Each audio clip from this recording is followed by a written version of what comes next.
Aí, papai, o que que você faz? O papai ajuda as pessoas a mexer com tecnologia. Aquela empresa que tem o Minecraft, sabe, filha? Então é lá. E também o papai ajuda as pessoas a achar emprego, a trabalhar.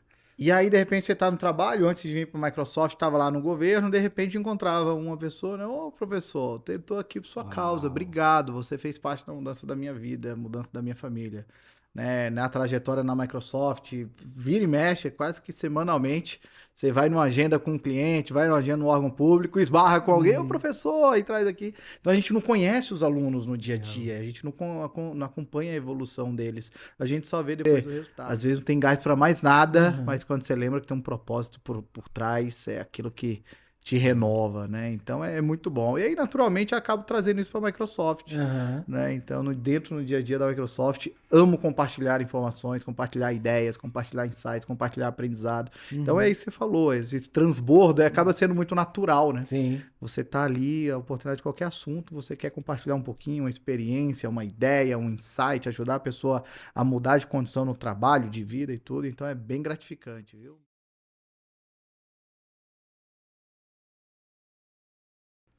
Fala pessoas, sejam bem-vindos ao 4Cast, o podcast da 4 Tecnologia. E eu estava parando aqui para poder analisar, porque inclusive eu tenho uma bela de uma cola aqui para poder seguir. A gente está no 4Cast de número 30. Daniel, número 30 também. 30 episódios, 30 produções, 30 entrevistados, quase que não saiu.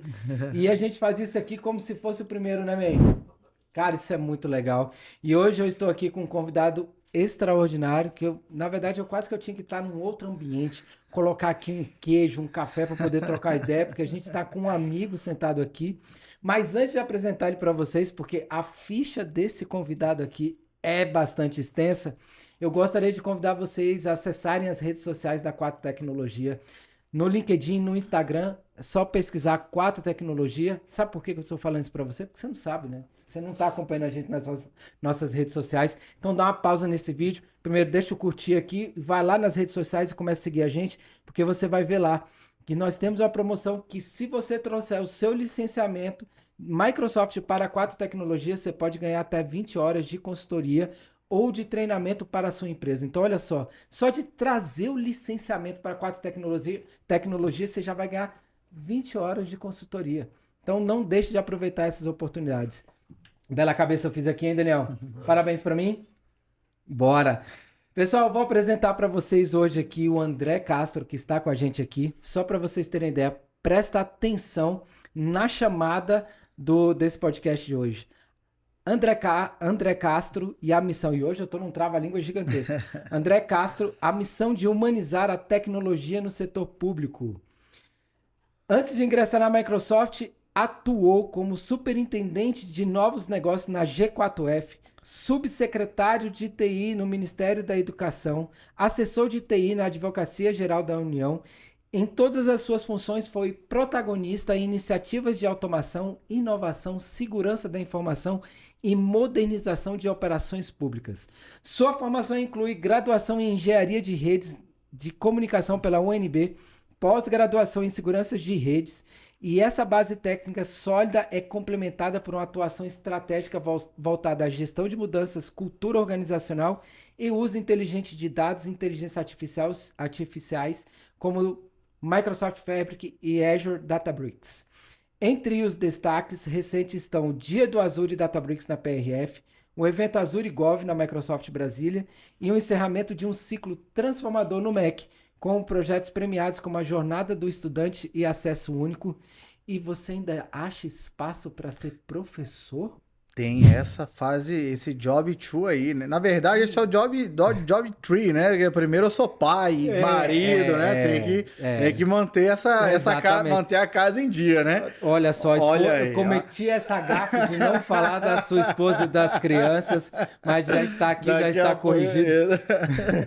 Mas ainda a gente dá um tempinho, né? E segunda ação, né? Segundo dia ali de trabalho, de jornada, muito gratificante, né? Então acho que vale a pena a gente conversar um pouquinho, porque é um ciclo que se retroalimenta, né? Sim. Então, viver a tecnologia dentro da Microsoft, simplesmente uma das maiores empresas do planeta em termos de tecnologia, e ao mesmo tempo poder propagar isso para pessoas que querem ingressar na jornada do setor público, disseminar conhecimento, apoiar pessoas a mudar de vida, né? Até mesmo como que eu explico para minha filha, né? Papai, o que você faz? Né? Que horas? Em que hora? Aí, papai, o que você faz? O papai ajuda as pessoas a mexer com tecnologia. Aquela empresa que tem o Minecraft, sabe, filha? Então é lá. E também o papai ajuda as pessoas a achar emprego, a trabalhar. Aí uma forma de resumir aí um pouquinho desse, desse resumo aí das competências, né? Cara, a gente tem muita coisa para falar, mas assim, a parte de educação é uma parte que me toca muito, Legal. porque principalmente para nós, né, que somos profissionais da área de tecnologia, quando a gente se propõe a ensinar outras pessoas, eu costumo dizer que isso é o transbordo. É isso aí. A gente adquiriu tanto conhecimento, a gente prosperou tanto profissionalmente, né, a nível de hard skill, de soft skill, que a gente não satisfeito, a gente quer transmitir isso para os outros. Como é que é esse sentimento para você? É gratificante demais, cara. Eu costumo dizer assim, principalmente nessa jornada de aula, né, atualmente ali no Estratégia, lá se vão 10 anos, cara, 10 anos. de jornada de ensino mesmo ali, né, Legal. com as pessoas. E desses 10 anos, o grande desafio é que é uma jornada online, a maioria absoluta. Então, muitas vezes você não vê os alunos. Legal. E aí, de repente, você está no trabalho, antes de vir para a Microsoft, estava lá no governo, de repente encontrava uma pessoa, né? Ô, professor, tentou aqui por sua causa, obrigado, você fez parte da mudança da minha vida, mudança da minha família. Né, na trajetória na Microsoft, vira e mexe, quase que semanalmente, você vai numa agenda com um cliente, vai numa agenda no órgão público, esbarra com alguém, ô professor, aí traz aqui. Então a gente não conhece os alunos no dia a dia, a gente não acompanha a evolução deles, a gente só vê depois o resultado. Então é gratificante demais, assim, eu tive minha vida transformada em momentos distintos, né, e poder devolver isso em alguma medida para as pessoas, para as famílias, é realmente gratificante. Aquele negócio que você às vezes não tem gás para mais nada, mas quando você lembra que tem um propósito por trás, é aquilo que te renova, né? Então é muito bom. E aí, naturalmente, eu acabo trazendo isso para a Microsoft, né? Então, dentro no dia a dia da Microsoft, amo compartilhar informações, compartilhar ideias, compartilhar insights, compartilhar aprendizado. Então é isso que você falou, esse transbordo acaba sendo muito natural, né? Sim. Você tá ali, a oportunidade de qualquer assunto, você quer compartilhar um pouquinho, uma experiência, uma ideia, um insight, ajudar a pessoa a mudar de condição no trabalho, de vida e tudo. Então é bem gratificante, viu? Mas é uma jornada incrível aí de ensino. Em que momento da sua vida que você estava que essa parte da educação entrou para você? Assim? Olha, isso lá em 2014, 2015, né? Eu estava aprendendo. Eu estava estudando para concurso público, né? E antes nessa jornada, eu já tinha passado no primeiro concurso, lá em 2010. Então, eu vim da universidade, antes mesmo de eu me formar, eu passei no concurso de analista em tecnologia do antigo Ministério do Planejamento. E aí eu não tinha diploma na mão, não podia assumir ainda.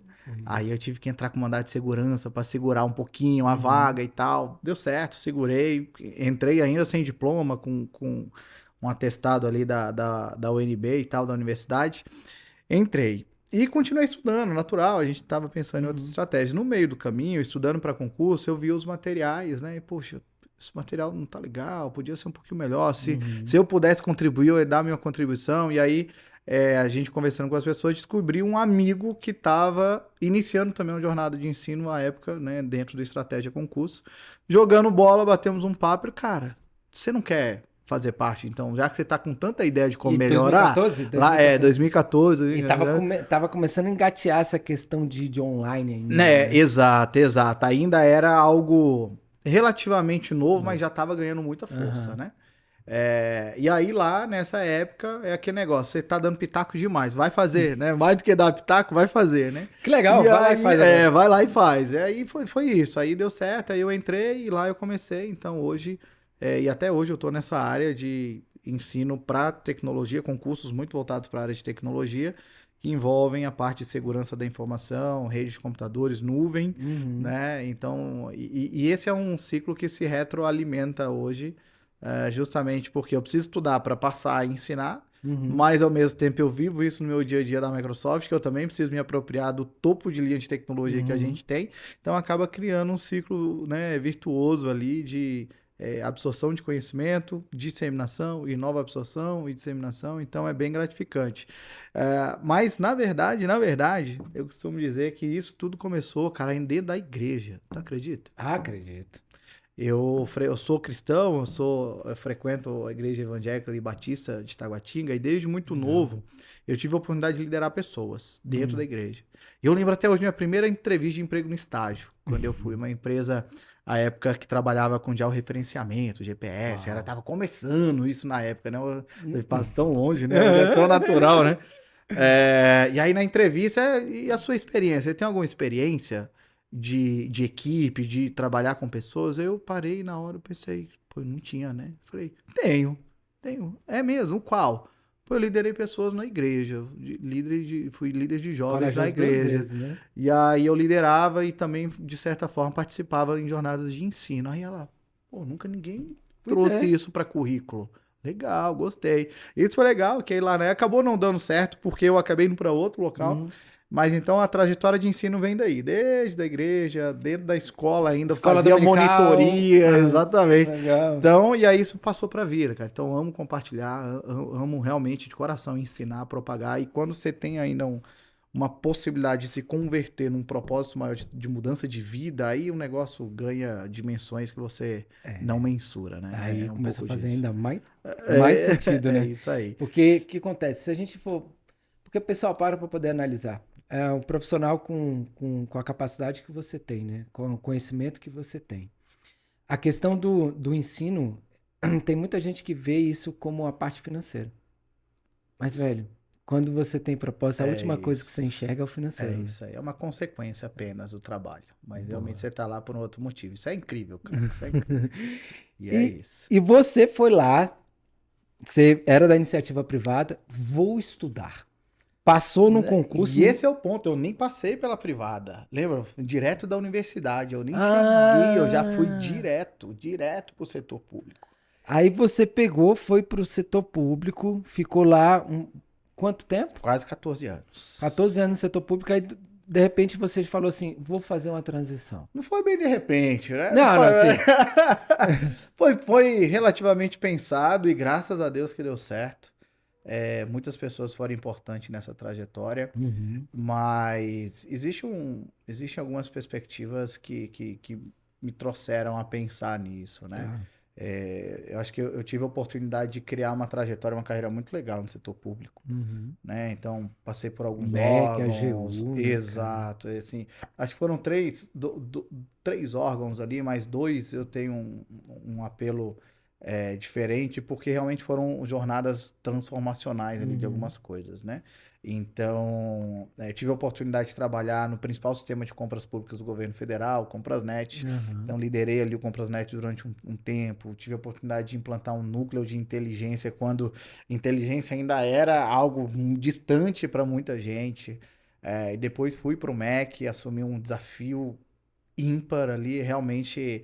É uma escola da vida, sabe? Órgãos com esse nível de complexidade. Ministério da Educação, Ministério da Saúde, Ministério da Justiça. Esses caras, né? Esses órgãos são muito grandes.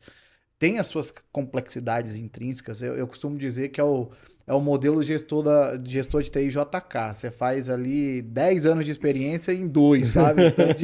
O tanto de coisa que você tem que enfrentar e lidar, né? Mas dessa trajetória foi muito legal porque... Quando você pensa hoje numa carreira de tecnologia, em alguma medida no setor público, você tem aqueles cargos que são um pouquinho mais fechados, onde você está dentro daquele órgão e você vai ficar ali. Muito provável que você fique ali, você cresça dentro do órgão. Agora existem outras carreiras que são chamadas carreiras transversais, né? Que você está num cargo, mas você pode pular de um órgão para o outro com muita facilidade. Esse era o cargo que eu tinha de analista em tecnologia, o que é incrível isso, porque hoje eu trato de um tema, amanhã eu estou tratando de outro tema. E aí nessa jornada, nessa trajetória, tive a oportunidade de começar a ser visto, reconhecido em alguns momentos, comecei a ter alguns protagonismos, algumas lideranças, até que você chega num momento onde o ápice muito provável é você ocupar a liderança de tecnologia dos principais órgãos do governo, certo. Que são exemplos como esses que eu citei. Né? E eu tive a oportunidade de chegar lá. Né? graças à confiança de pessoas que acreditaram no meu trabalho, me entregaram um desafio, né? Pessoas que fizeram parte dessa trajetória. E dali eu pensei, cara, daqui eu vou para onde? Né? E aí, nesse momento, eu falei, isso aqui não é eterno. A gente sabe que o Estado brasileiro tem os seus ciclos de governo. Isso aqui vai acabar em algum momento. E aí, daqui eu vou dar passo para trás, vou dar passo para o lado. Poxa, não é o que eu quero. Eu quero realmente continuar. Né? E ali, durante o Ministério da Educação, a gente conversou, tinha contato, naturalmente, com muitos projetos estratégicos, com muitas tecnologias, empresas. Aí, nas discussões, eu sempre muito animado, vamos fazer, tem muita coisa, vamos transformar, vamos fazer parceria, aí puxava de cá, puxava de lá. E aí, cara, pô, e tudo isso que você faz aqui dentro, tu tem que ir pro privado, cara. Esse teu perfil tá sendo desperdiçado aqui dentro e tal. E aí aquilo começou a ecoar, né? Então, o que eu tinha um plano de talvez demorar 5 anos, mais uma vez o MEC me ajudou a fazer, talvez ali em 1 ano, essa rampa de transição para o privado, né? E aí eu vim para cá para aprender. E conversar isso com a sua principal sócia dentro de casa. Esse é um desafio, né? Eu costumo dizer, muita gente me procura, até para, cara, André, como é que foi e tal. A minha esposa já é servidora pública, então já tá o nosso porto seguro ali dentro, e eu quero fazer, né? Lá em casa não, lá em casa minha esposa hoje, ela tá grávida do 3º filho. Caramba, hein? Então Aí pense no homem próspero. Família é a nossa base, né? 3 meninas, descobri que era menina agora, Que recente, legal. inclusive. E nós optamos como família para ela priorizar a família, né? Então hoje a foco dela, ela abriu mão ali da empresa dela e tudo, ela tá cuidando da família. Então pra gente foi um momento assim, tudo que a gente tem é isso aqui, né? Nós vamos abrir mão ali, vamos para lá. Então hoje eu tô numa fase final de licença, não remunerada, né? Em breve essa licença expira e aí naturalmente vai ser uma questão definitiva, né? Mas minha esposa sempre me apoiou, então a gente sempre teve muita certeza que Deus tem propósitos para nossa vida. Amém. E dali para frente a gente também confia naquilo que a gente se prepara. Sim. Né? A gente estuda para isso, a gente se prepara para isso, a gente se entrega para isso e tô nessa. Então, muito feliz aí com um novo momento hoje na Microsoft. Já mais de 1 ano e meio, cara. Como passa rápido. Passa rápido, né? Passa rápido. E aí você veio pro mercado, você se deparou, né, com a empresa, foi trabalhar na empresa que é líder no segmento de tecnologia. Você vem de uma estrutura governamental, né, que nós temos o Brasil hoje como o 2º país no mundo com mais serviços públicos digitais, e tem a questão do ensino. Me traça um paralelo disso, cara. Como é que você enxerga? É um turbilhão aqui, né? Bom, o primeiro ponto é, quando você olha o governo como um todo, ele é uma grande empresa. Sim. Ele é uma grande empresa, né? Lida com orçamento, lida com pautas, lida com finalidades. Então, ele é uma estrutura muito grande e complexa de empresa. Óbvio que com múltiplas variáveis de influências diversas ali dentro, mas é uma grande empresa, né? E eu precisava entender como que o lado privado funcionava. Porque eu me sentia com uma lacuna de vida ali naquele meio. Então, quando eu tive a oportunidade de vir para a Microsoft, antes de vir para a Microsoft, eu passei pela G4F, né? Uau. Eu tive um ciclo de 7 meses ali na G4F, que foi uma empresa que acreditou muito no meu trabalho nessa saída ali, nessa transição. E eu fui lá para ajudar eles a implantar um escritório de novos negócios para governo. Né? Então, eu liderei esse trabalho durante um tempo, montando equipe, definindo estratégia durante 7 meses. E ali eu comecei um trabalho de relacionamento com empresas globais também, né? Multinacionais, como uma empresa que faz, assim como a Quatro, fazendo essa interface, né? Então a gente montou esse escritório e tudo, naturalmente isso evoluiu e vim para a Microsoft, o que foi muito legal. Foi uma passagem curta, de 7 meses, mas eu entendi o lado do ecossistema completo. Desde você ter o cliente final, o consumidor, que é o governo, quem vende, quem entrega no final do dia, que são as empresas que estão no meio do caminho, e hoje o provedor de tecnologia multinacional aqui na ponta. Então foi legal porque eu consegui ter essa visão plena do ciclo completo de um relacionamento de negócio com o governo. Né? Então hoje na Microsoft, quando a gente pensa o mundo privado, relacionamento, quando a gente entende a máquina pública, como ela funciona, você consegue inclusive linkar, olha, A forma como, às vezes, alguma etapa, alguma coisa da Microsoft, ela pode ser diferente porque o mercado do governo tem uma peculiaridade. Então, às vezes, a gente pensa em algum movimento diferente, alguma visão, né, que mais do que o processo tradicional, porque a gente conhece um pouquinho como é que a máquina pública funciona por dentro, né? Então, esses dois mundos andam em paralelo. E aí entra o ensino. Por mais que a gente saiba que a jornada de formação de pessoas, de capacitação, e a Microsoft tem isso muito forte, o que é incrível, né? Sim. Isso é um pilar estratégico da Microsoft, disseminar conhecimento. Com certeza os colegas devem ter mencionado Uhum. isso em algum momento, né? Ontem eu estava no evento, inclusive, e sobre esse tema, educação corporativa. Então temos uma meta de 5 milhões de pessoas como empresa para capacitar no Brasil. Já passamos de 4 milhões, então Sim, daqui a pouco a gente bate essa meta. Mas quando eu vejo, poxa, isso aqui tem um propósito por trás também da empresa, de disseminar conhecimento, claro. de fazer as pessoas terem a oportunidade de mudança de vida. Então, cara, são eixos que se conectam muito forte. O governo precisa, para dentro, funcionar melhor para entregar valor para a sociedade, e parte do valor da sociedade é permitir ou dar condições com que essas pessoas, por exemplo, arrumem empregos ou Uhum. evoluam numa jornada de capacitação própria para ser competitivo no mercado. Então é um ciclo, novamente, acaba sendo um ciclo virtuoso ali entre aprender a Microsoft, saber que ela no fundo é uma empresa de ensino, passar esse ensino para dentro do órgão público se apropria, leva esse ensino para fora também para a sociedade, que volta como profissionais para o mercado, que você Uau. vai fechar. Então, é muito legal ver como essas peças se encaixam perfeitamente e, novamente, no final do dia, propósitos que convergem, Legal. né? Então, Hoje você tem acesso a muita informação sobre tecnologia por meio da Microsoft. uhum. Você tem uma visão de roadmap, vamos colocar assim, do que o governo está implementando. E lá na parte de educação, do que está sendo exigido, por exemplo, para poder ingressar no mercado. Existe uma lacuna? Em alguma medida existe sim, principalmente porque, e curioso, né? Novamente, vamos olhar para a ótica do governo primeiro. O Estado recruta pessoas por meio de recursos, por meio de concursos públicos, né? Isso. E você vê comportamentos totalmente diferentes dentro desses editais de concursos públicos que recrutam profissionais para dentro do Estado, né? Você vê órgãos que realmente não têm um zelo nas regras, nos critérios de entrada. Então é que há 10 anos atrás o edital era assim, você só mantém o Uhum. edital e então você vê um edital com uma defasagem muito grande, o que prejudica muito a entrada. Mas isso não é a regra. A Uhum. regra é realmente você vê hoje que os editais têm buscado de partida exigir Legal. conhecimentos de tecnologias diversas para aqueles profissionais que estão entrando. E isso é muito legal porque não se restringe a concursos de tecnologia, da área de tecnologia. Concursos que a gente chama daquelas áreas gerais, que esperam que você entenda como é que uma inteligência artificial funciona, que espera que você entenda como é que a segurança da informação é relevante e você, como usuário, como futuro servidor público, deve observar e deve se portar como usuário de negócio, lembra? Não é setor de tecnologia. Sim.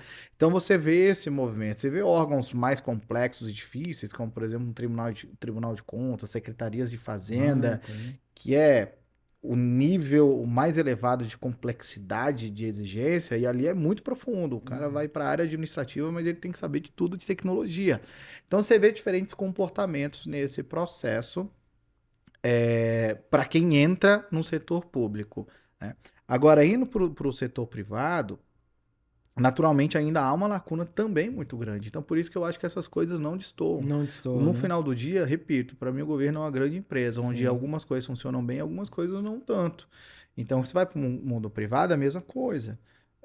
Você vê empresas de tecnologia que não têm tanto trato ou um cuidado na seleção de profissionais das áreas comuns da empresa, que não da área de tecnologia, mas que tenham princípios de tecnologia. Nisso, o governo, por exemplo, anda bem. Ele olha para todo mundo no mesmo patamar, não só para quem é de tecnologia, né?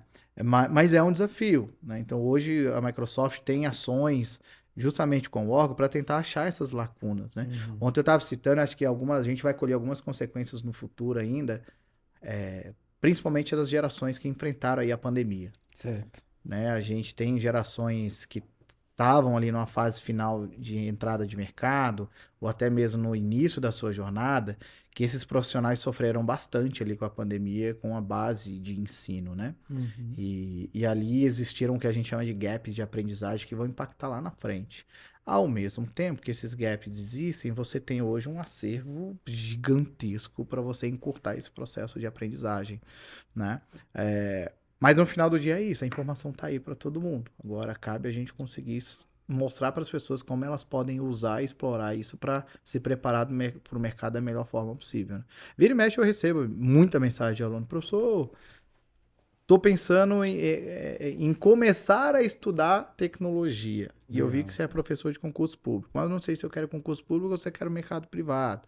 Vale para um lado, vale para o outro. Eu sou muito transparente. Olha, tem seus prós, tem os seus contras, é muito dependendo do teu perfil. Eu acho que você tem muito perfil que funciona muito bem num lado, funciona muito bem do outro. Então, assim, não é só o hard skill que importa, né? Então, é um pouco disso.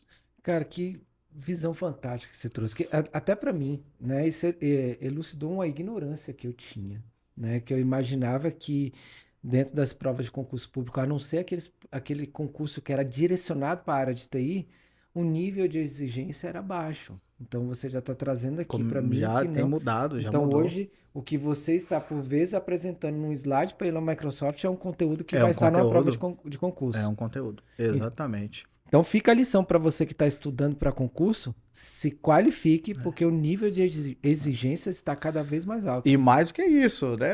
E aí valorizando aqui o trabalho da Quatro, né? A Quatro faz um trabalho incrível com as ferramentas lá do Office 365, gestão de dispositivos, gestão de identidade.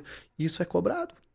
Uau. Inclusive isso. Por quê? O órgão público utiliza a tecnologia Microsoft. Então ele quer que as pessoas que entram já tenham um conhecimento daquelas tecnologias Microsoft.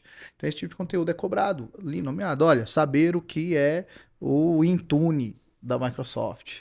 Saber o que é o AD/Entra ID agora. Saber como você faz governança de dados e arquivos no SharePoint. Já são tópicos. Por quê? Esperam que os servidores que entrem explorem o máximo das tecnologias que estão disponíveis para eles ali dentro, né? É bem legal isso daí. Cara, que legal. Eu acho que a gente tem muita coisa para poder explorar nessa parte de treinamento, porque a gente olha na Quatro Tecnologia com um olhar de muito carinho para essa parte de ensino, né? Hoje, grande parte do... Porque assim, na Quatro, o que eu gosto de falar muito para cliente, principalmente cliente governamental, 100% dos projetos que a gente executa com a visão de que o seguinte, está sendo, por vezes, né, é um incentivo que está vindo por parte do fabricante, ou é um edital que tinha hora de consultoria ali, né, que a gente, por exemplo, participou, ganhou, ou a gente está executando isso por meio de algum parceiro Microsoft. Então, eu sempre falo para o cliente que é o seguinte, eu preciso fazer com que, ao final do projeto, você tenha domínio daquilo que está sendo executado. Por quê? Porque você não vai ter a consultoria, por exemplo, da Quatro durante aqui 3, 4 anos, enquanto não você... é o perpétuo ali quase. Não é o perpétuo. Então, a gente não tinha ideia disso no passado. Quando foi em 2023, eu comecei a mensurar a quantidade de horas de projeto e mensurar a quantidade de horas de treinamento que a gente executava em nossos clientes. E eu descobri que a gente executou muitas horas de treinamento. E eu comecei a colocar isso nos nossos conteúdos, nas nossas apresentações. Por quê? Porque é a parte de ensino. O nosso consultor, ele não tinha essa visão que ele estava preparando o nosso cliente para poder ter domínio daquela tecnologia. Perfeito. Então isso hoje é um pilar muito importante para a gente, que é essa parte de treinamento. E entender e ter essa visão sua que isso está sendo a nível de exigência, de repente nos abre um leque de oportunidades aqui para poder a gente começar a produzir conteúdo para esse tipo, como conteúdo complementar, né? Perfeito. E isso é muito legal. E agora eu queria entrar com você no Technicase. Vamos lá. Aqui não aprofunda muito não, viu? Eu sou apenas um showman, né? Você tem que ver o que eu faço com um PPT na mão. Boa. Hoje você tem... eu te acompanho bastante ali nas redes sociais e você tem falado muito sobre transformação digital no setor público, né? Hoje, na sua visão, né? E aí você pode trazer um pouco até daquilo que você tem levado ali para os órgãos. Quais Aham. são os pilares, na sua visão, da transformação digital no setor público? Perfeito. Eu acho que a gente está numa. É inevitável a gente não falar de transformação digital hoje sem envolver o uso de inteligência Uhum. artificial, né? Isso aí é o famoso clichê, mas é a mais pura verdade. É, o, o grande desafio, que eu acho que a gente está numa segunda onda de transformação digital do governo. Eu tive o privilégio de trabalhar com pessoas incríveis que lideraram, né, um trabalho, e a gente acabou fazendo parte em diferentes medidas ali dessa primeira onda da transformação digital que fez o Brasil chegar ao segundo lugar de reconhecimento global aí como país mais digital em serviços públicos, né? Então muitos colegas que hoje inclusive estão no privado aí, Uhum. né? Fizeram Mas parte disso? exato, fizeram parte, né, dessa jornada do GovBR, de digitalização de serviços. E foi um período onde eu estive parte também trabalhando ali, colaborando dentro do Ministério da Economia à época, e depois eu fui para a ponta, que é diferente o tipo de atuação. Uma coisa é você lidar com a estratégia, Uhum. outra coisa é você ser responsável por aquele serviço, para a operação, para aquele serviço ser mais eficiente, para aquele serviço ser transformado digitalmente. Então foi legal porque né, acabei vendo essas duas perspectivas. E assim o foco foi muito o seguinte: a experiência do cidadão tem que ser digital. Beleza, então essa foi a primeira onda. Agora, o que que aconteceu? A experiência, muitas das vezes, ela era só a interface. O processo ainda era, em alguma medida, analógico para Uhum. dentro, tinham múltiplos gargalos, então o processo realmente não era transformado. Mas o serviço ele se tornou digital de fato. Você tinha um canal digital que você conseguia ter acesso àquele Conseguia pelo menos no serviço. mínimo abrir sua solicitação e acompanhar Exato. ali, Como né? isso ia rodar depois é outra conversa. E eu acho que é essa conversa que a gente está vivendo agora, Ah. que é a segunda geração de como essa experiência ela pode ser integral, digital e mais eficiente, né?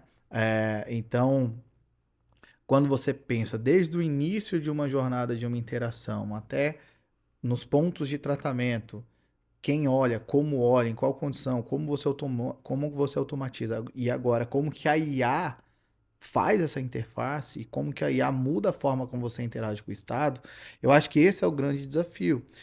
Quando você vai para dentro de órgão público hoje, é muito legal que pô, a gente vai no espectador, a gente vai, 80% do meu tempo eu estou falando com áreas de negócio. Boa. Eu estou dentro de unidades de negócio que implementam a política pública. Uhum. Não são áreas de tecnologia. A área de tecnologia tem um papel crucial nesse processo, óbvio. Mas quem é o dono da pauta é o cara que é responsável pelas Você métricas da precisa entender unidade. o processo para Você poder precisa levar a olhar lá solução dentro. para a TI. E aí a gente entra, mergulha, e aí o primeiro papo muitas vezes a gente já especificou um sistema agora e a gente só precisa que o sistema vá para o ar. Eu falei, não, peraí, eu não estou falando de sistema, eu quero falar do seu processo de trabalho. Eu quero entender quais são as métricas que são relevantes para você. Eu quero entender que tipo de resultado você vai saber se a tua política está funcionando bem ou funcionando mal.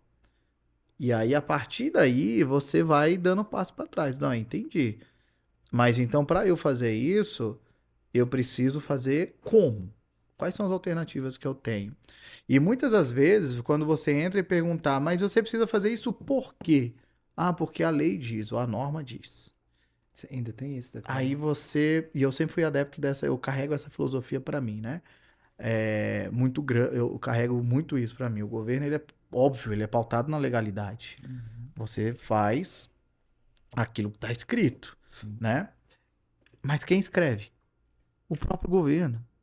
Se você tem uma tecnologia que pode mudar completamente um processo para ele ser Mais ágil. mais ágil, mais eficiente, enfim, ser melhor de alguma forma, muda a lei. Molda a lei, molda os aspectos normativos conforme a tecnologia te direciona, né? E a gente teve a oportunidade de fazer isso em diferentes momentos nas trajetórias, porque a gente era uma unidade que tinha poder sobre aquele tema. Uhum. Então, se a norma fala A, não, mas espera aí, a gente pode fazer de um jeito totalmente. Não, mas a norma fala, não, então tá, muda a norma. Muda a norma. Porque a tecnologia vai ser A diferente. tecnologia evolui, é lógico que a norma Exato. E precisa aí eu também. acho que esse tipo de diálogo é muito legal, porque você vê que muita gente ainda não pegou isso. E é, pô, é mesmo. eu posso mudar a norma. E aí você mostra para ele que, de repente, o que ele precisa não é um sistema, uma mera revisão do processo. E aí hoje facilita muito. Você tem um agentezinho de IA ali na frente para conversar, para você enviar informação, para subir documento e para processar um pedido. Cara, isso é 90% das necessidades básicas do serviço público, E cara. por muitas vezes toda a tecnologia está toda embarcada nos contratos. Né? Exato, entendeu? Então, assim, é muita essa discussão. Então, eu acho que essa segunda onda de transformação de serviço público está aqui hoje, Uhum. de realmente como que você transforma realmente o processo. E uma outra variável importante, os dados. Eles estão ganhando cada vez mais força, né? Então, a IA hoje, ela chegou num ponto que ela consegue entregar valor sem você ter necessariamente dados tão bem estruturados. A IA consegue sair do outro lado de alguma medida. Nem sempre a gente precisa do 100%, do 90%, mas 80%, 70% já nos atende e ajuda. Mas hoje, falar desses dois mundos juntos, de como a IA transforma e como os dados se tornam uma fundação estratégica desse processo, eu acho que esse é a grande motriz hoje dos diálogos que eu tenho tido em torno de transformação digital aí do Estado, tá? De repensar o processo. E hoje a tecnologia, por exemplo, o Fabric e o Azure Databricks. Eu vi muitos movimentos, principalmente ali a nível de esplanada, né, de cada vez mais a busca por conhecimento, por empresas especializadas e por essas tecnologias. E como que você vê que dentro desse cenário, né, principalmente falando nessa parte de dados, o Azure e o Azure Data, o Fabric e o Databricks tá impactando ali na ponta. O grande desafio, eu sempre gosto de dar um exemplo, quando a gente entra no mundo de dados, é mais fácil a gente conectar com as áreas de negócio e conversar com eles, quando a gente fala, vem cá, você tem um painel aí na sua área? Todo mundo tem, né? Uhum. Então, e falou de transparência no serviço público, não, eu tenho um painel, eu tenho um Fala, painel lá. Ela rapaz, pergunta se o cidadão sabe navegar naquele painel, né? Eu tenho as minhas críticas particulares aqui, apesar de que eu já usei muito, tá? Mas eu acho que é porque a gente tá no momento que a gente pode... Hoje você deve olhar para aquele painel lá atrás. É exatamente isso, é exatamente isso. Mas era o que a gente tinha de melhor época. Uhum. Hoje a gente tem coisa muito mais legal e mais útil para a sociedade, né? Poxa, a sociedade quer saber o que o órgão está fazendo, ele não tem que navegar num painel. Ele pode perguntar para a inteligência artificial e ela vai poder, em linguagem conversacional, pode conversar com a inteligência que vai estar navegando nos dados ali. É esse tipo de coisa que a gente precisa pensar diferente. Pensar numa pessoa que, no máximo, que ela tem um WhatsApp na mão. Ela não sabe nem navegar direito na web, quiçá chegar no painel, mas ela quer saber se lá na cidade dela tá tendo alguma coisa. E aí entra o Fabric ou o Databricks e as plataformas de dados de uma forma geral. Porque quando você consegue juntar esse mundo e organizar esses dados, você tem uma fundação de consumo muito sólida. E a IA consegue performar como ninguém nessa estrutura de dados. A própria Microsoft hoje, ela traz como premissa fundacional a jornada de dados, esse mundo do que a gente chama do conceito do Better Together. Então é assim, a Microsoft entende hoje, acho que é uma mudança de postura não recente, mas que tem se reafirmado, de que a Microsoft ela é interoperável, ela é aberta. Ela funciona com múltiplas tecnologias ali dentro, né? E o Databricks é um exemplo disso. Então, você trazer o Fabric em diferentes camadas de entrada de dados, organização desses dados, retenção desses dados, exposição de um painel, e no meio você tendo um motor poderoso de processamento, que é o Databricks nesse caso, você junta o melhor das duas tecnologias. E os grandes projetos que a gente tem falado hoje em governo, na esteira de dados, pensando dados no âmbito de segurança pública, no âmbito de justiça, que é onde eu tenho atuado mais, envolve essas duas tecnologias. Né? Então, por muito tempo, a própria Microsoft, ela ainda... Não, mas espera aí.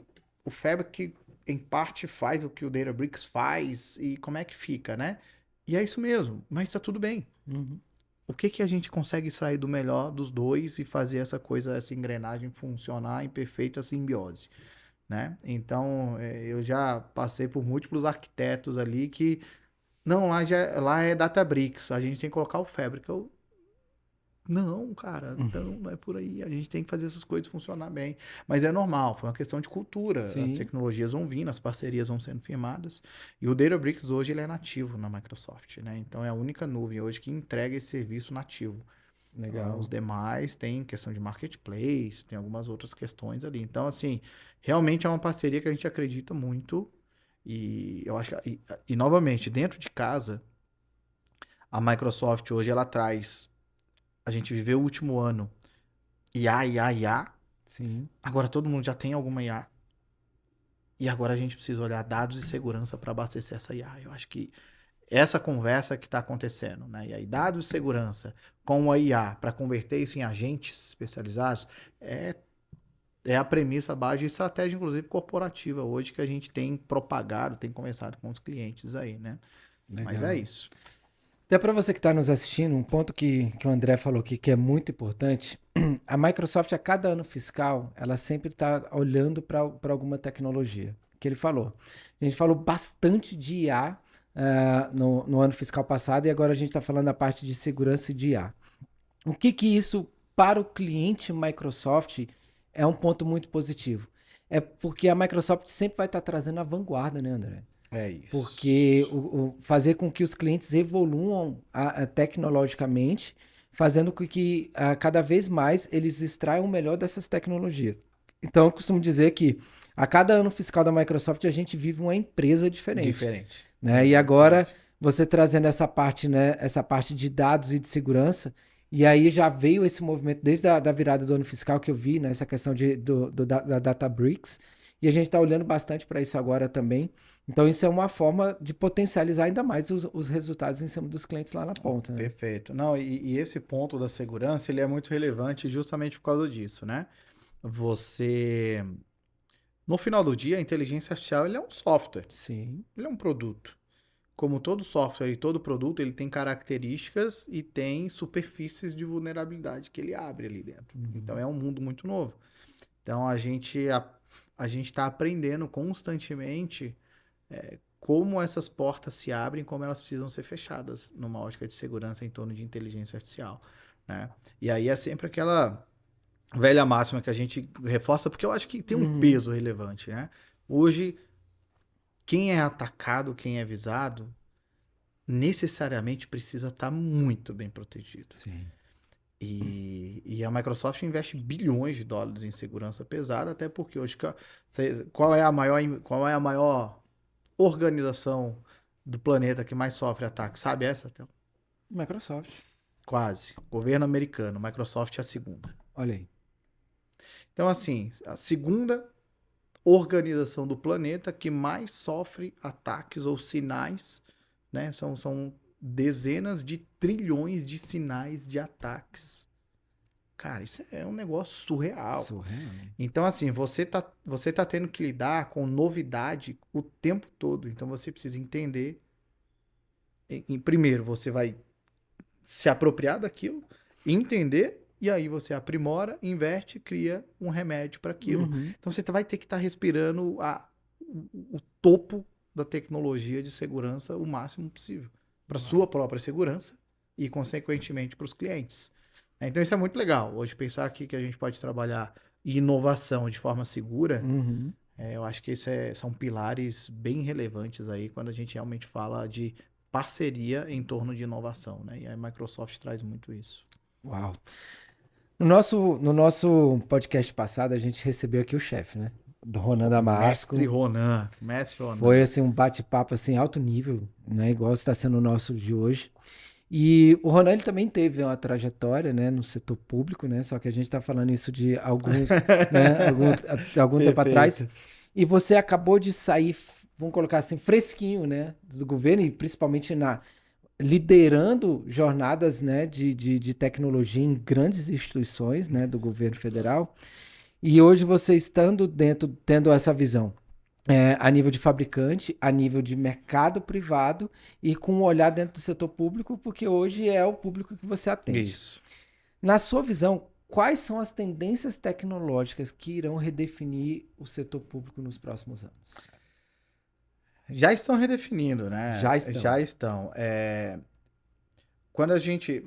Geralmente, quando eu falo desse processo de transformação digital, muita gente ainda está enxergando a IA de forma isolada, né? Como uma entidade ou simplesmente um agente que você vai conversar ali com ele. E é natural, é a primeira fase de projeto mesmo. Mas a partir do momento que a gente realmente conseguir entender como a filosofia de agentes de inteligência artificial podem exercer papéis diferentes, aspectos funcionais numa organização, eu acho que aí a gente vai de fato mudar o patamar da conversa em torno de inteligência artificial. Então, ainda que para governo seja, e aí sim eu acredito que é uma tendência natural, a famosa IA agêntica que está aí no hype agora mesmo, e o governo não é diferente, o setor privado já está vivenciando isso em alguma medida, o governo ainda não. Você vê os primeiros tentando tatear isso de alguma forma, tentando entender como é que essa modelagem vai entrar, mas quando a gente traz as filosofias do MCP, dos protocolos de conversa de agente, de conversação de agentes e integração desses agentes, como que o governo agora, isso é muito legal de você pensar. Como que você procura um serviço digital hoje no governo? Teoricamente, você vai lá no browser, num buscador qualquer e pesquisa. Eu quero fazer tal serviço. Tal. Mas aí muitas vezes você precisa saber qual é o órgão, qual é o setor, você precisa ir no detalhe, ou seja, você quase que já precisa saber a resposta antes de perguntar. Então, existe um processo natural de entendimento de como a informação é propagada. Mas qual é o ponto? Hoje você já pergunta para as inteligências artificiais. Você entra num chat GPT, você entra num Copilot, você entra num Gemini, você entra num Anthropic, você entra em qualquer... Perguntar, eu quero fazer tal coisa, como eu faço? Eu queria ter tal serviço, como é que eu faço? Eu quero tirar um passaporte. Eu quero ter acesso aos saldos de questão de restituição ou aposentadoria e tal. Essas IAs, elas estão preparadas para fazer o quê? Varrer a web. Certo. Então, elas vão varrer sites. Varrer site de dado não estruturado é totalmente diferente de quando você varre dados preparados para IA. A gente está falando de dados aqui, agora há pouco. Então, quando você começa a falar do mundo do MCP, o que é agora? Poxa, eu pegar todos os meus portais institucionais de governo, que tem as informações de serviços públicos, e estruturar isso de uma forma que qualquer IA agora vai enxergar isso de forma mais eficiente, você muda a forma como você interage o Estado pelas IAs abertas. Você vai ter IAs especializadas, mas você vai ter as IAs que é a nova forma de você navegar na web. Então, eu acho que isso também é uma tendência. Como que os órgãos vão preparar suas estruturas informacionais internas para publicizar essas informações muito mais do que meramente os portais públicos. Isso pouca gente está pensando. Alguns órgãos que eu já tenho conversado sobre esse assunto. E eles já entenderam isso. A gente precisa mudar como a nossa informação é propagada para que a IA extraia o máximo das nossas próprias informações públicas e, naturalmente, a gente passe a entregar serviços melhores por meios dessas IAs. Né? Então, eu acho que essa é uma discussão muito forte, né, de como esse mundo da IA agêntica, da utilização dos poderes dos agentes das IAs e como múltiplas IAs fora da sua organização vão interagir com o seu próprio mundo de agentes, seu próprio mundo de informação, sabe? Então, acho que se eu trouxesse uma aposta forte aí de desafio e tendência, é por aí. E você acha que já tem alguém com a arquitetura da informação preparado para isso? Preparada não, mas que tem começado a rascunhar alguma coisa assim. A gente pode compartilhar aqui algumas coisas, mas a gente já vê órgãos com um certo nível de entendimento muito sólido de onde eles precisam estar. Legal. E aí, naturalmente, a gente está conversando, cara, e aí, a Microsoft, o que tem? Como é que isso entra aqui para eu justamente me posicionar dessa forma para o Estado, para eu ser mais eficiente? Né? Então, realmente, você tem já alguns órgãos começando a entender esse assunto. É tudo muito novo, né? Então, a gente isso é muito legal, cara. Você viver numa... Eu tava conversando ontem isso, né? Eu sou da década de 80, 87, né? Cantando meus cabelos brancos me joga um pouquinho mais. Você rodou com pneu murcho, mas durante um tempinho. Eu sou 82, olha aí, ó. Mas é muito legal porque, eu acho que essa nossa geração aí da década de 80, a gente tá vivendo momentos diversos, transformacionais da sociedade, né? Que mudam realmente o paradigma, desde a chegada da internet, a chegada do computador ali no início, depois da internet, a gente vem entrando com telefonia móvel, né? Todo esse mundo de telecom, passando passando aí pelas redes sociais, o mundo agora da internet mais forte, chegando a inteligência artificial, nuvem, inteligência artificial, e por aí vai. A gente tem algumas viradas aí, né? E é muito incrível como a gente consegue, nós, nessa geração, década de 80, perceber E assimilar mais rápido. Né? processar isso, né? Isso é muito legal. A gente consegue resgatar valores lá do passado e falar, cara, isso aqui é importante para essa nova geração. Mas quem já está aqui não tem esse histórico, não tem essa base anterior, esse legado, né? Não tem. Então acho que é um ativo que a gente precisa saber usar mais. A gente usa pouco. E isso ficou muito evidente, por exemplo, no podcast do Ronan. Porque a gente falou de coisas ali, de tecnologia que meu filho nunca vai fazer a menor ideia do que foi, né? A gente tá, ele falando que ele, da época que ele fazia a parte de internet com par trançado, cara. Par trançado, pesquisa aí na internet. Isso aí, pergunta pra uma IA qualquer aí, pra uma IA qualquer que ela vai te responder rápido. Quando a gente ia pesquisar sobre isso, a gente tinha que ir num negócio chamado Barça, Enciclopédia Barça. É isso aí. Bater na portinha lá pra vender. Exatamente. E hoje, quais as habilidades que você julga como essencial que um profissional precisa ter, que deseja atuar em inovação no setor público? Porque, por exemplo, você tem diversos skills, você ensina e se você fosse orientar, imagina que eu estou aqui e eu estou pedindo para você quais as habilidades que eu tenho que adquirir para poder atuar com inovação no setor público. Legal. Qual era o direcionamento que você dá? Legal. Pensando que existe hoje a estrutura de governo como ela é, entendeu? Entendendo como ela já foi, como ela é e para onde você está orientando através da profissão que você tem como um profissional de tecnologia que está atuando em governo. Perfeito. Acho que acaba sendo um mix aqui, a gente, novamente, as palavrinhas clichês aqui, né, do que é domínio técnico, o que é domínio talvez um pouco comportamental e o perfil, mas eu quero começar pelo comportamental porque eu acho que ele é o mais importante. Você saber perguntar e ter senso crítico forte em cima de processos de trabalho te ajuda muito a abrir a cabeça para inovação. Grandes pessoas, líderes que eu conheci, e eu tive o privilégio de fazer parte de navegar com essas pessoas, eram pessoas inconformadas. Criticavam o processo. E esses caras, essas pessoas, mulheres, homens, eles naturalmente inovavam pela inconformidade. Eu não pode fazer, mas por que assim e tal? Então gerava aquele sentimento de não aceitar as coisas do jeito que elas são.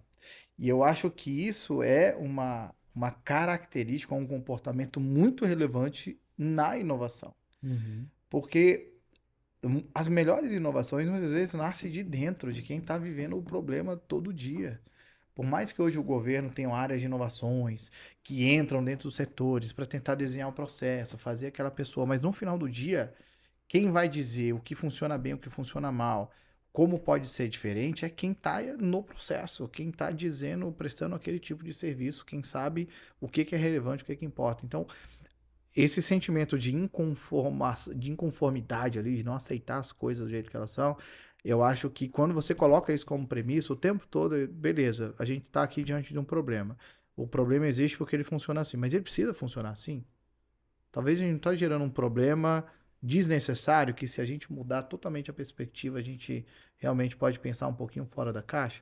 Então, eu acho que esse pensamento crítico, saber perguntar, saber criticar, ele é muito relevante. Agora, ao mesmo tempo de que você, muitas das vezes, você critica a pergunta, mas você não sabe pensar uma solução. Aí a gente vai para um mundo um pouco mais técnico, né?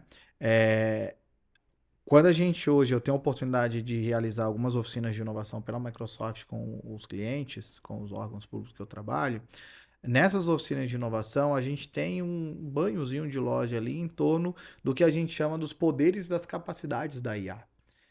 E isso é muito legal porque eu não estou falando como que a IA funciona, mas eu falo muito do que ela pode fazer. E aí você coloca dezenas de possibilidades de o que uma IA pode fazer e você começa a abrir muito a mente das pessoas, né? Então, hoje, você realmente saber dominar as tecnologias de produção, de capacidades e funcionalidades de IA para setor público, eu acho que é um diferencial muito grande Uhum.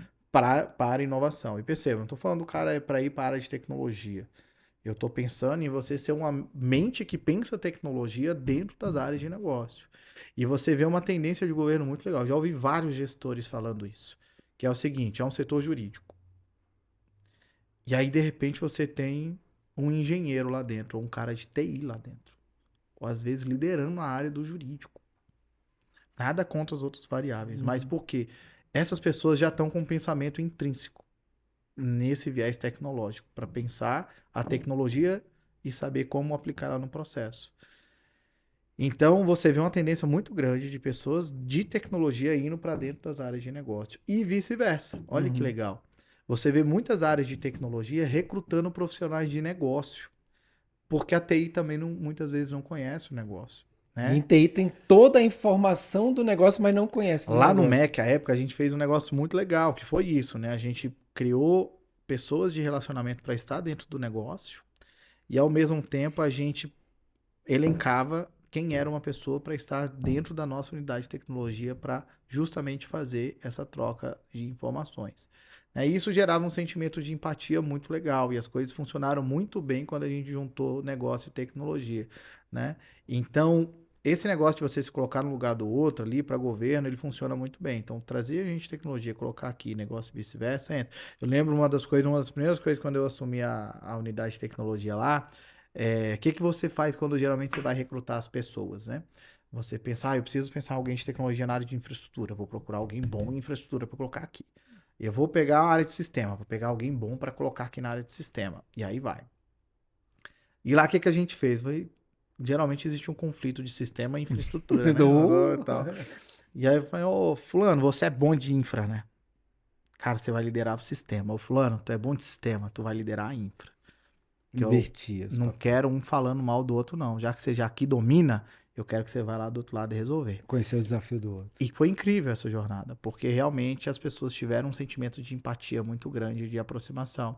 Acho que foi uma das variáveis de sucesso ali que a gente teve numa jornada de 2 anos ali no Ministério, foi muito isso, né? Você trazer essas visões diferentes. Então, internamente na TI, gerando essa unidade, negócio e TI, falando mais, né? Realmente foi uma jornada que nos ajudou muito. Então, assim, voltando para a pergunta, realmente, o soft skill de você ter o pensamento crítico e hoje você conseguir entender as diferentes medidas de como a IA pode atuar, eu acho que já são requisitos base fundamentais.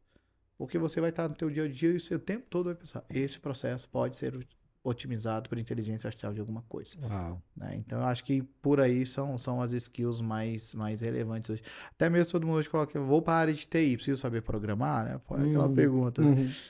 Bom, por enquanto eu acredito que sim, tá? A IA ainda não faz tudo, mas já faz muita coisa. A gente tava num órgão ontem que o cara tava com o chat GPT aberto e codando ali. Mas é isso. Aí, você hoje produz sistemas sem saber produzir código, né? Boa. Que seja por IA, que seja com ferramentas de automação. Então é isso. No final do dia, hoje é saber usar uma IA bem, de forma adequada. Eu acho que é um diferencial bem relevante.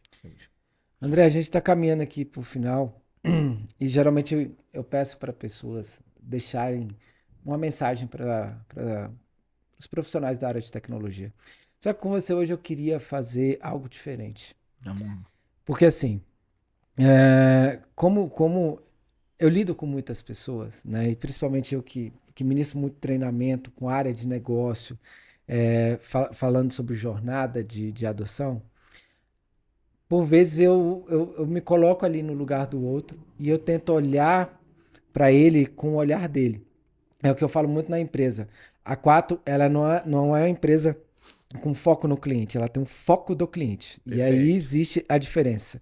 Quando você é uma empresa com foco do cliente, você tem o olhar com o olhar do cliente. Certo? E aí eu faço isso com as pessoas. Então, e por muitas vezes eu vejo que as pessoas se esforçam. A gente tem inúmeros profissionais de muita competência no governo, em todas as esferas, né? Bastante. E você fez uma jornada que você foi para o governo, agora você voltou para a iniciativa privada. Então, eu queria que você deixasse uma mensagem para essas pessoas e para quem quer ingressar nessa área de tecnologia, de modo a as pessoas entenderem que existem N formas das pessoas crescerem, prosperar dentro do governo. Sem dúvida. E da mesma forma que existe N formas das pessoas crescerem e prosperar na iniciativa privada. Não necessariamente você precisa estar num lado ou no outro para ser próspero. Perfeito. Você consegue fazer algo nesse sentido pra gente? Cara, baita desafio Baita agora. desafio, mas nada como talvez tirar um pouquinho do que eu pensei, né? E eu sempre vi isso. Eu acho que dentro do governo você consegue alcançar. Vamos lá, deixa eu tentar trazer sempre um elo que eu fazia. Você consegue iniciar num patamar no governo muito bacana, com salários de referência bem legal, muito rápido.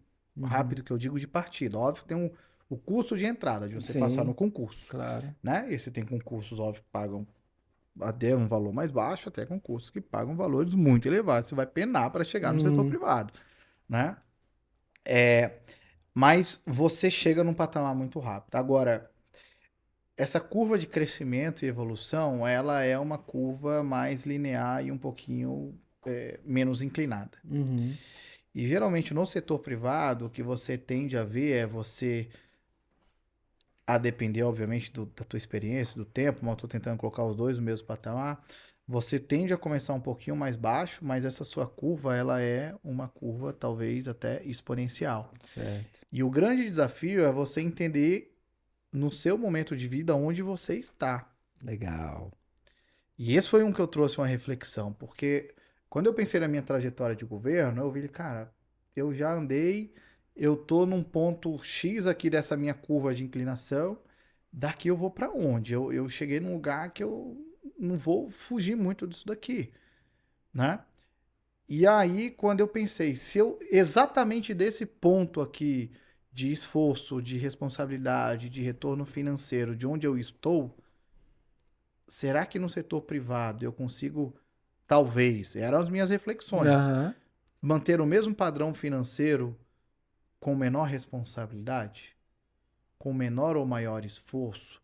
Essas outras variáveis, ou não, mantendo o mesmo esforço, que eu já despendia muito no governo, será que eu não consigo dar um salto financeiro, já imaginando que eu estou nessa curva de ascensão exponencial? Então eu tive muito desafio nessa transição de governo para entender essas variáveis de como eu seria visto no mercado. Qual era o valor do André Castro para o mercado? Boa. Né? Eu tive esse conflito. Pô, eu vou ser um técnico, mas eu não sou um especialista tecnológico profundo. Eu sou um grande generalista. O que me habilita a justamente olhar para problemas Generalistas ganham mais que e, especialistas. e pensar de uma forma lato, né? Mas eu consigo navegar no técnico. Poxa, então eu já comecei a entender. Pô, então realmente eu tenho um perfil de orquestração, de resolvedor de problemas, de descoberta. E aí eu fui, pô, mas relacionamento, tecnologia, e aí calhou de entender que existia essa função na Microsoft, que era exatamente o que eu buscava, né? De fazer esse trabalho de orquestração tecnológica e estratégia em torno de problemas de negócio, Uau. casando com tecnologia. Então eu me encontrei ali, né? E que bom que a Microsoft, o Bruno Pavan ali, né, que à época me recrutou, ele entendeu que eu talvez fosse um ativo importante para a Microsoft, dadas essas características e esses perfis. Então, Otel, eu vejo muito isso. Naturalmente, a minha história é a minha história. Sim. Cada um tem a sua história, tem o seu skill. Tem gente que hoje está num momento de estresse muito grande, já esgotou muita coisa no setor privado e busca um certo, o que eu não concordo muito com isso, mas busca um certo refúgio no setor público. O que eu acho que deveria ser o contrário. Você tem que entrar no setor público com gosto de gás absurdo, Exato. cara. Foi assim como eu entrei e assim como eu saí, cara. E isso perpetuou a minha vida e talvez acho que contribuiu para minha trajetória. Mas muita gente busca um ponto de estabilidade, sossego e refúgio no serviço público. E aí eu não gosto muito dessa filosofia. Em que pese ela te possibilite isso. Né? Mas é isso. Qual é o seu perfil? Certo. Um perfil para liderar pessoas?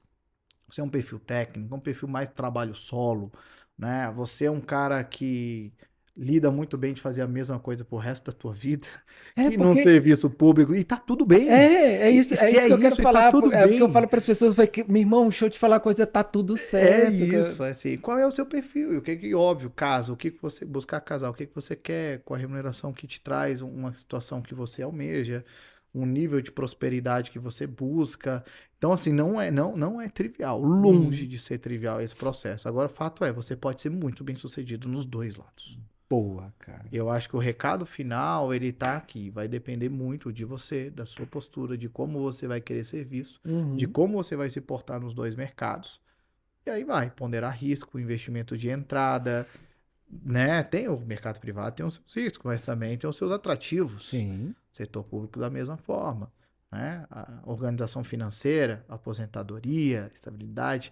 Então, assim, realmente é um pouco, esse é aquele bate-papo um a um que você tem que fazer para falar assim, para você, do que eu pude entender da sua realidade, a É tua isso. visão, talvez aqui, talvez ali, esse cargo, essa função no privado. E eu acho que eu tive um pouco desse desafio, né? E foi bem legal. Contei com pessoas importantes nesse processo dos dois lados, Boa. para me ajudar a ser visto. Como que eu sou visto no setor privado, na época quando eu estava pensando, né? Então, pessoas de empresas diversas, que eu tinha um certo relacionamento e amizade, As confiança, conexões foram importantes. demais nesse processo. E esse é um ponto muito sensível do setor público. Eu sempre tratei a empresa como parceiro, por mais que a gente saiba que são fornecedores, aspectos Uhum. comerciais contratuais estão vigentes, né? Sempre muito respeitoso, zeloso. Quando é para cobrar, a gente tem que cobrar, mas assim como eu sou cobrado dentro de casa, eu cobro minha esposa, que é Uhum. minha esposa, entendeu? Aham. Mas é uma relação de parceria, Sim. né? Mas óbvio que no serviço público você tem um contrato por trás, e óbvio que nem tudo sai às mil maravilhas e 100%, então você tem que... Mas no final do dia são relações de parceria, relações de confiança, e no final do dia são relações de pessoas. Então, as pessoas acham que tudo que é B2B. Não existe o B2B. É B2C, pessoas negociando com São pessoas. pessoas, cara. Então, assim, pessoas que você confia, pessoas que confiam em Uhum. você, pessoas que você tem liberdade para compartilhar o seu plano de vida, pessoas que você entende que ela sabe separar muito bem a sua relação de parceria comercial, que está ali no trabalho, mas ao mesmo tempo tem uma relação pessoal que. Então, existe um desafio muito grande dentro do governo de você, o cara se aproximou da empresa ou da pessoa, naturalmente já vem a Uhum. cabeça de que está tirando vantagem de alguma forma ou coisa do tipo. Então, isso é muito sutil. Uhum. Mas eu sempre eu sempre tive muito consolidada a minha índole Ué, e eu sim, sempre soube sim. quem eu sou, E né? Então, esse relacionamento foi bem importante, viu, Theo? De legal. pessoas para me ajudar a entender onde eu tinha valor. Boa. Tá? Então, acho que. E só o último, né? A gente já tá aí com o tempo estourado, mas um momento de saída é importante. Para quem eventualmente está no setor público e quer sair, cara, o setor público ele é uma bolsa. Você tem que sair quando você tá na alta. Boa. Porque se você perder o time, cara, passou.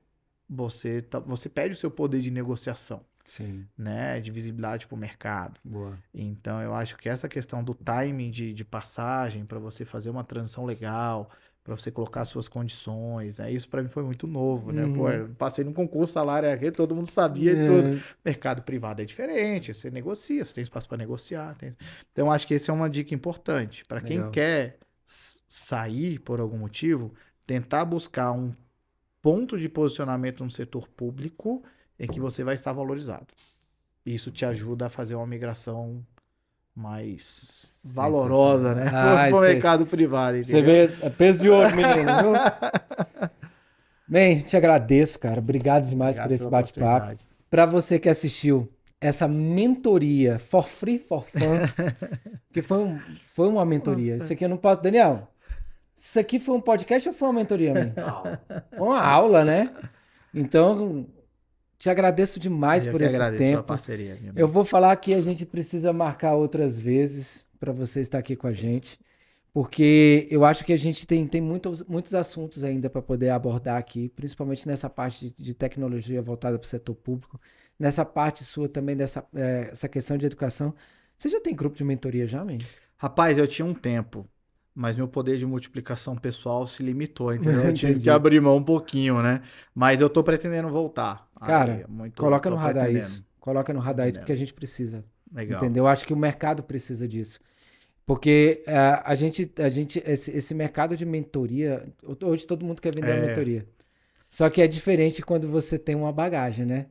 Porque você tem uma experiência para poder compartilhar com as pessoas. É verdade. E aí, eu acho que as pessoas têm um ponto ali de uma pessoa que elas podem contar, né, com a experiência, é muito relevante.